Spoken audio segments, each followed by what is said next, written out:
ఈరోజు కరెంటు పాలిటీలో చాలా important topic మనం డిస్కస్ చేయబోతున్నాం.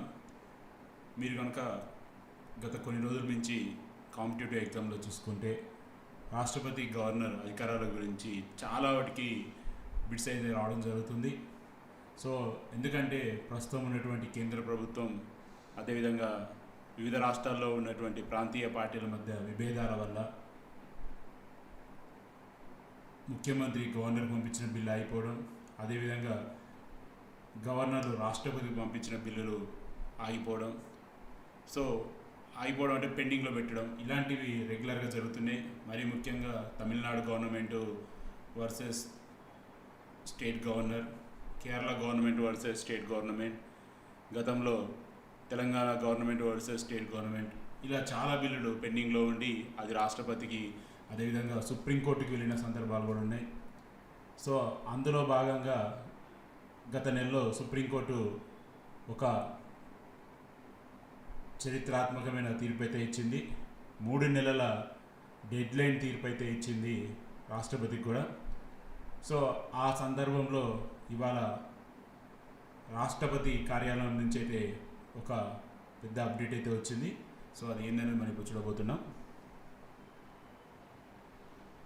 సో టాపిక్లోకి వెళ్తే, రాష్ట్రపతికి సుప్రీం డెడ్లైన్ పెట్టవచ్చా?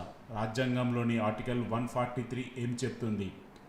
3 నెలల డెడ్లైన్ తీర్పుపై వివరణ కోరిన ముర్ము, 14 ప్రశ్నలను సుప్రీం ముందుంచిన ప్రెసిడెంట్. సో టాపిక్లోకి వెళ్తే, రాష్ట్రపతికి సుప్రీం డెడ్లైన్ పెట్టవచ్చా?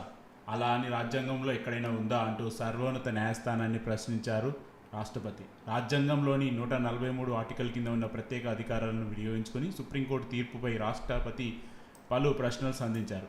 ఈ ప్రశ్నలపై న్యాయస్థానం తమ అభిప్రాయం తెలియజేయాల్సి ఉంది. రాజ్యాంగంలోని ఆర్టికల్ 200 గవర్నర్ అధికారాలను, బిల్లులకు ఆమోదం తెలపడం, నిలిపివేయడం, రాష్ట్రపతి పరిశీలన కోసం బిల్లును రిజర్వ్ చేయడం వంటి విధానాలను వివరిస్తుందని ప్రస్తావించారు. తమిళనాడు రాష్ట్ర ప్రభుత్వం సుప్రీంకోర్టులో దాఖలు చేసిన కేసులో శాసనసభ ఆమోదించిన 10 బిల్లులు ఆ రాష్ట్ర గవర్నర్ ఆమోదించకుండా తన వద్దనే ఉంచుకోవడం సరికాదని ఈ ఏడాది ఏప్రిల్లో సుప్రీంకోర్టు స్పష్టం చేసింది. రాష్ట్రాలు పంపే బిల్లులు రాష్ట్రపతి లేదా గవర్నర్ గరిష్టంగా 3 నెలలలో ఆమోదించడమో లేదా తిప్పి పంపించడమో సూచించాలని సూచించింది. బిల్లులను రాష్ట్ర ప్రభుత్వానికి వెనక్కి పంపిస్తున్నట్లయితే అందుకు గల కారణాలను మెన్షన్ చేయాలని పేర్కొంది. గవర్నర్ ఏమీ చేయకుండా ఉంటే అది న్యాయ సమీక్ష పరిధిలోకి వస్తుందని పేర్కొంది. ఆర్టికల్ 142 142 ద్వారా అటువంటి సంపూర్ణ అధికారం సుప్రీంకోర్టుకు ఉందని సుప్రీంకోర్టు ధర్మాసనం తేల్చి చెప్పింది. అదే రాజ్యాంగంలోని ఆర్టికల్ 143 ప్రకారం రాష్ట్రపతి 14 ప్రశ్నలు సంధించారు. సో ఓవరాల్గా అయితే రాష్ట్రపతి 14 ప్రశ్నలని ధర్మాసనానికి అయితే సంధించారు. సో చూద్దాం మరి ఆ 14 ప్రశ్నలు ఏందని. ఫస్ట్ ప్రశ్నలు చూసుకుంటే, రాష్ట్ర అసెంబ్లీ పంపిన బిల్లుని గవర్నర్ స్వీకరించిన తర్వాత ఆర్టికల్ 200 కింద రాజ్యాంగం సూచించిన నిబంధనలు ఏమిటి? రెండవ క్వశ్చన్, రాష్ట్ర ప్రభుత్వం బిల్లులపై నిర్ణయం తీసుకున్న సమయంలో గవర్నర్ క్యాబినెట్ నిర్ణయం సలహా మేరకు మాత్రమే వ్యవహరించాలా? థర్డ్ క్వశ్చన్, రాజ్యాంగంలోని ఆర్టికల్ 200 కింద గవర్నర్ తీసుకున్న విచక్షణ అధికారం నిర్ణయం న్యాయపరిశీలనకు లోబడి ఉంటుందా? ఫోర్త్ క్వశ్చన్, ఆర్టికల్ 200 కింద గవర్నర్ నిర్ణయాలు కోర్టుల సమీక్ష విచారణ నుంచి ఆర్టికల్ 361 కాపాడుతుందా? ఫిఫ్త్ క్వశ్చన్, గవర్నర్ ఎంత సమయంలో నిర్ణయం తీసుకోవచ్చు అనే విషయంపై రాజ్యాంగంలో స్పష్టమైన కాలపరిమితి లేనప్పుడు బిల్లులపై నిర్ణయంలో తీసుకోవడానికి గవర్నర్లకు న్యాయ వ్యవస్థ గడువు విధించవచ్చా? సిక్స్త్ క్వశ్చన్, ఆర్టికల్ 201 కింద రాష్ట్రపతి విచక్షణ అధికారాన్ని న్యాయపరంగా సమీక్షించుకోవచ్చా?